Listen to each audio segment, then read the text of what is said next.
you have to figure out a way to keep it going. I think that's the biggest thing. Well, they do, and they're at a point now where the reality is that What's up, y'all? It's your boy Flan Speaks, man.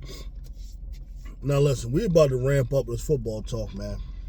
And as you know, here we're centered primarily around the Philadelphia Eagles and Philadelphia Eagles talk. But this year we're going to provide a little bit more, a little insight as far as the rest of the NFC East. Hopefully, we'll be connecting with a couple of other NFC East channels.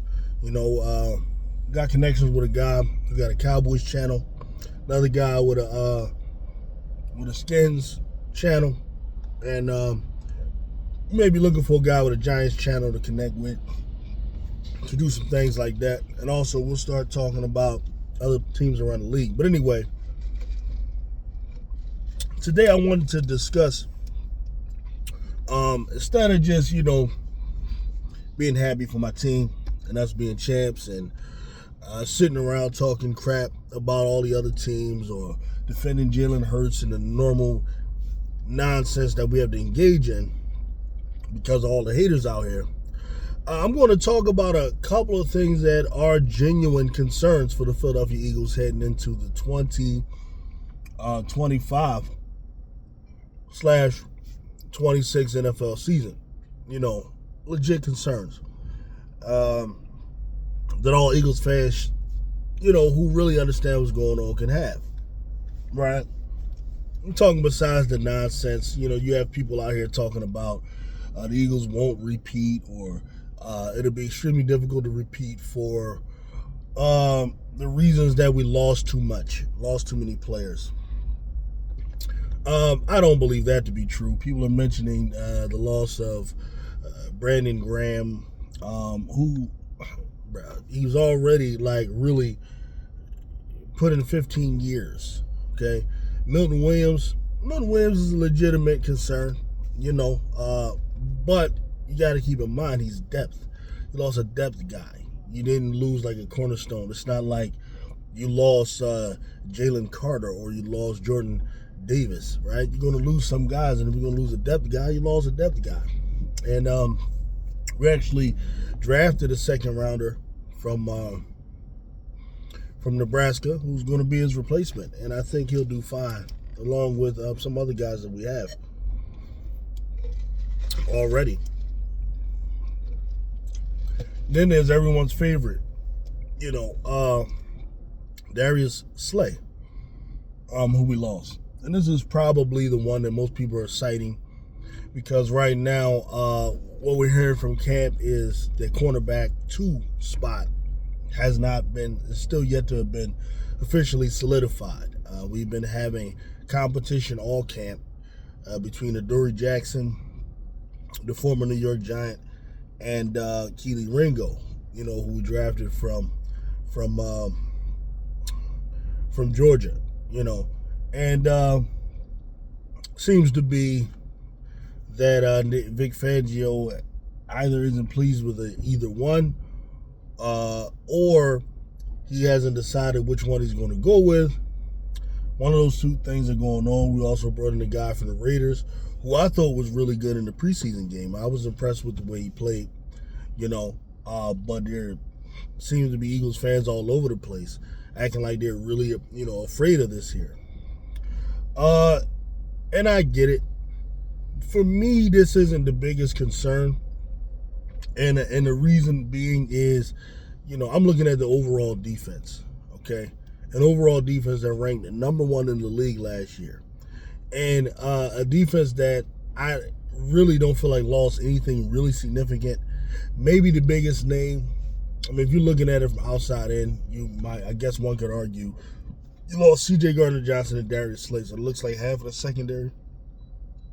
But really, if you have a secondary that goes pretty much 5 men with the way they play in the NFL these days, typically 3 wide receivers, 4 wide receivers, you lost 2 guys, okay, who are important.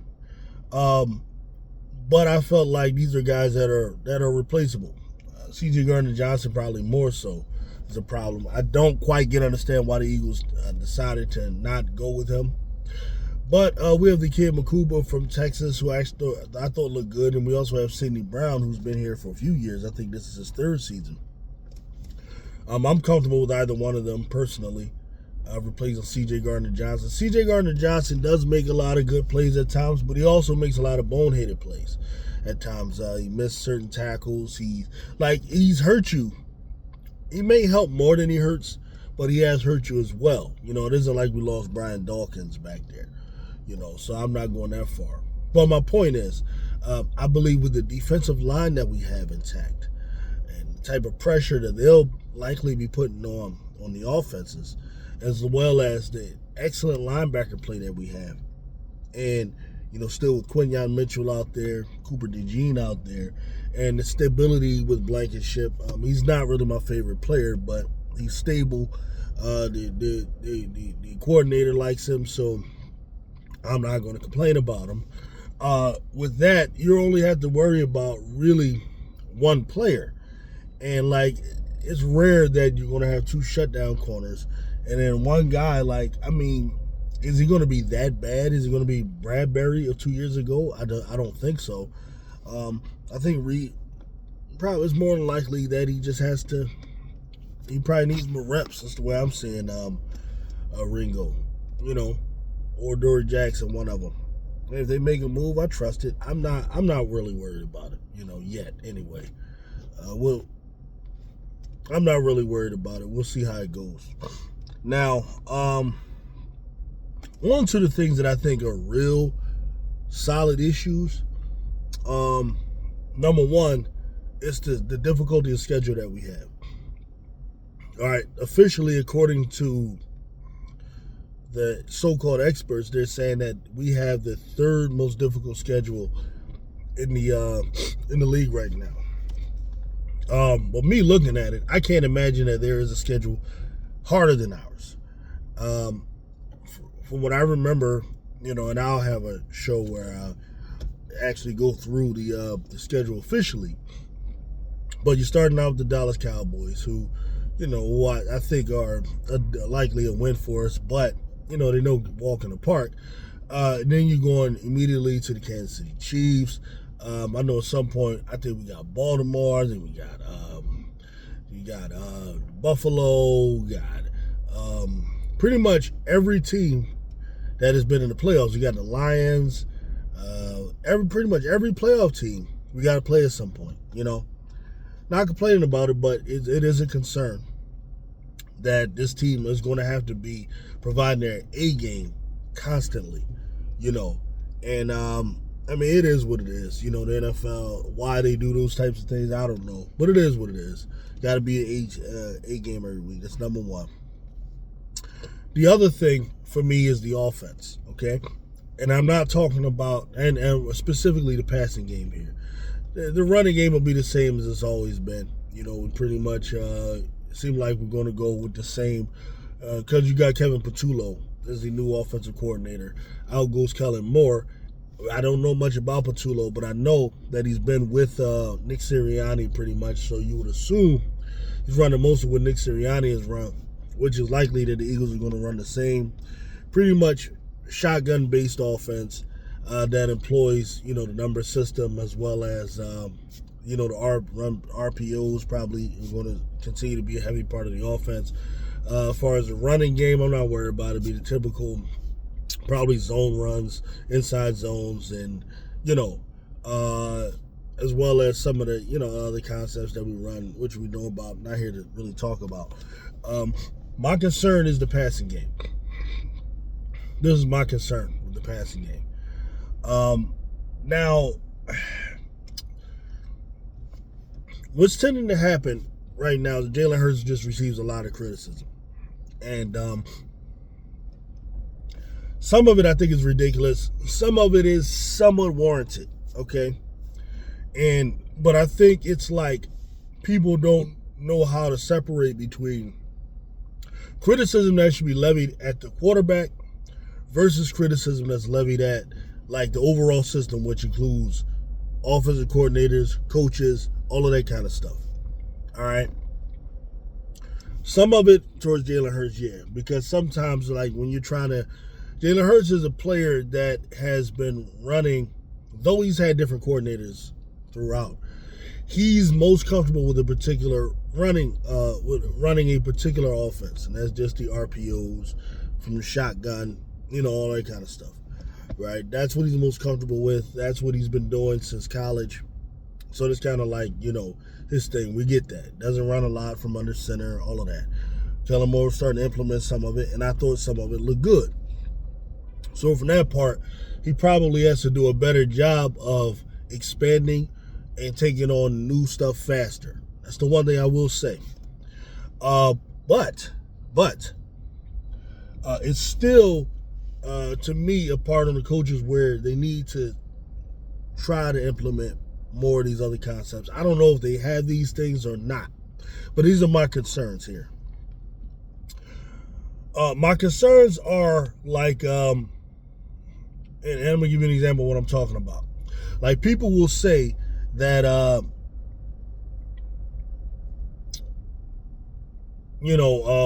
like, say when the Eagles win the Super Bowl, like Eagles won the Super Bowl, they've done better than, for example, Baltimore, okay? And they'll say, well, Lamar Jackson had a better year than Jalen Hurts because of the number of yards he produced and everything.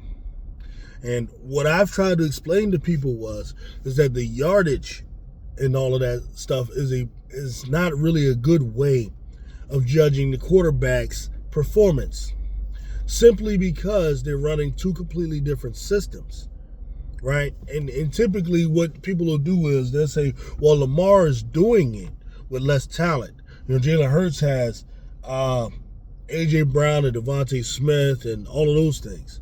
And this is the reason, he's winning. But Lamar and them produce more yards and touchdowns because Lamar's just better, right? Which is like, come on, man. If you understand football, you'll understand that Lamar Jackson actually is in a better offense than Jalen Hurts. And I'm talking about from a systematic standpoint. If you look at their coaching staff, right, those guys are geniuses with what they're doing. Whereas with the Philadelphia Eagles, the Eagles are geniuses in terms of personnel that they have. Let me say that again. Baltimore Ravens are geniuses from the coaching staff standpoint, whereas the Philadelphia Eagles are more so geniuses from the personnel standpoint. One team is depending on talent, the other team is depending on scheme. All right? So which guy is in a better situation, that's up to opinion. I don't know. I don't know how to say that. That's why I don't say that easily, which guy is in a better situation. What do I mean here? Okay. The Philadelphia Eagles, for example, right? If you look at football analysis, Pro Football Focus, or something that's called Sharp Football Analysis, they'll rank the Philadelphia Eagles receiving core as like 3rd overall. And before, like beginning of last year, 2nd overall, okay? And Pro Football Focus is giving them this high grade of 79.1 and all of these different types of things according to their grading system. But then you'll see Baltimore's receiving core won't receive, that has such a high ranking, right? But let's look at the reality of what happens, though, in the game.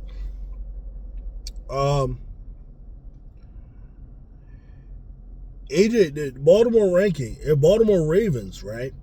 And their receivers, though everyone is saying that the receivers are not as good as A.J. Brown and Devontae Smith, those receivers have a larger degree of creating those guys, they have a better separation rate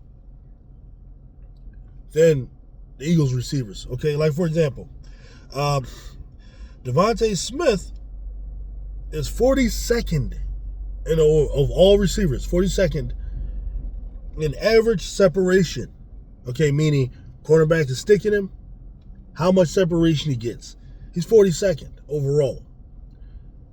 Guess where A.J. Brown is? According to Next Gen Stats, A.J. Brown is 71st in the league in separation. What does that mean?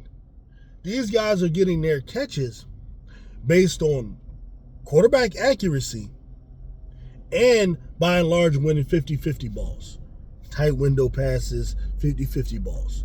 Okay? This is why the Eagles' offense looks stagnant at times. They're not getting the separation that you'll get. Whereas if you watch the Baltimore Ravens offense, you see guys open all the time, just all over the place. And Lamar just got to hit them. Boom, boom, boom. Right? So the argument has to become a little bit more nuanced, is what I'm saying, when we talk about these things, when we say which guy, is in a better offense. Would you prefer an offense where you got these so-called great players, but there's no separation? Or an offense where the players may not be considered as great, but they're open all over the place? Which situation is better? Okay? This is the truth. Baltimore is ranked like up there, like number 1 in degree of separation. That's why their offense was it the number 1 ranked offense in the league last year? Whereas the Eagles was like 11th. Okay? Eagles they're counting on 50-50 balls. Why is that? It's for a number of reasons.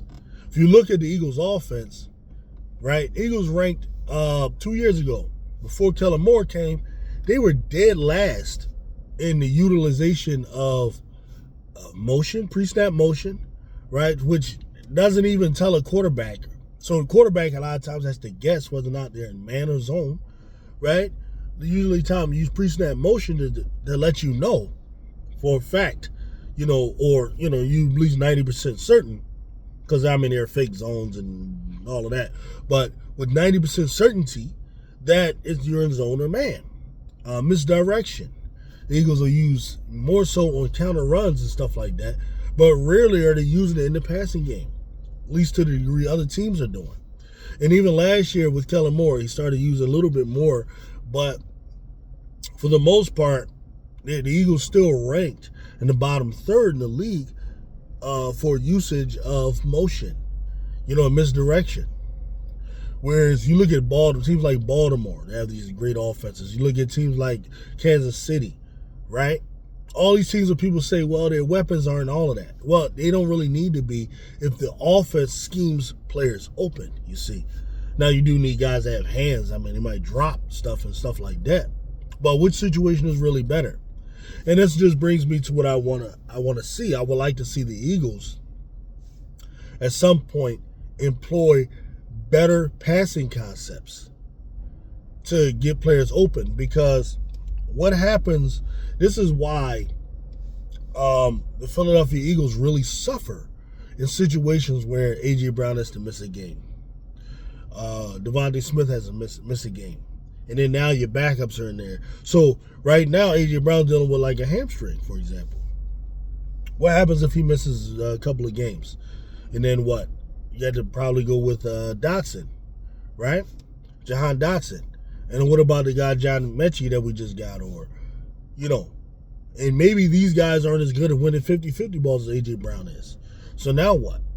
Right? You're not going to run the same go routes you're running with A.J. Brown, or the same slant routes, even though slants are good for producing separation in general. But I'm just pointing out the particular routes that A.J. Brown are best at, right? So now you got to use more pick plays. You got to do more. You got to do different things. And right now, the Philadelphia Eagles, in order to get any type of separation, we use a lot of mesh concepts, right? Where you put 3 receivers on one side of the field, one over there, these types of things. But, bunch formations, not mesh. Bunch formations. We use a lot of that. And that's fine. You can keep that. But I think Philadelphia Eagles need to add more complexity to the offense, ultimately. Because then what happens on the day where, because people ask the question, what happens when Jalen Hurts loses Devontae Smith or A.J. Brown? What happens in the future if he doesn't, because he probably won't have these guys for his whole career. We'll see how he looks. Well, part of that will be the offense you're in, right? Jalen Hurts will be fine. It doesn't matter who the receivers are. If you can either have receivers who get themselves open, or you can have schemes that scheme guys open. If he has people open, he'll be fine.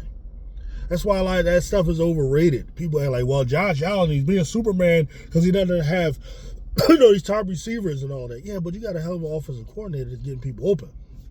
And that can help you just as well. right? So these are the things I'm kind of concerned about. Possibly if the Eagles don't work towards evolving the offense, evolving it, this year, it could be rough,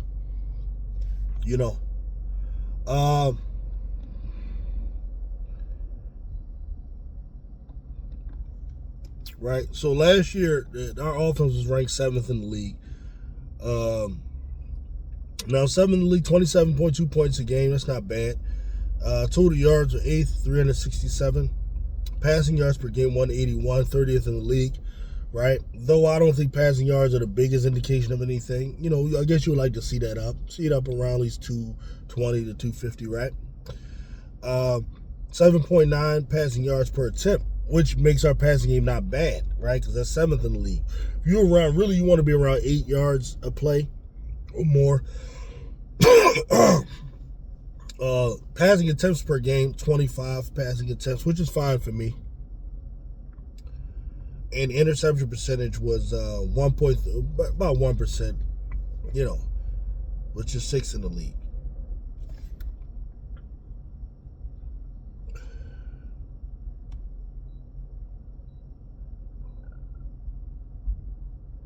Right, you got to look at things, man.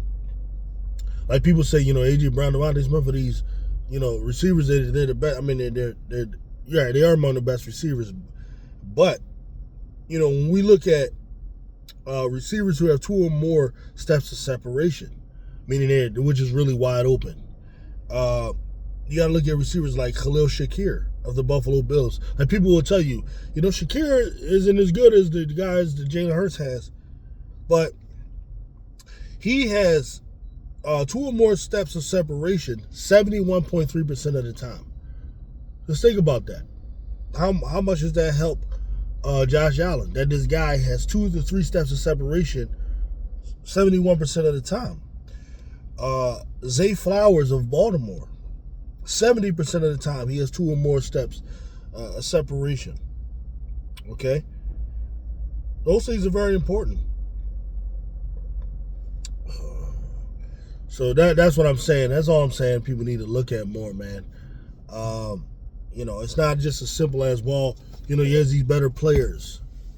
You got better players or you got better offense. Which is better? You know what I mean? So I'm going to just end it here, man. We're going on too long. I'll get with y'all later. Peace out.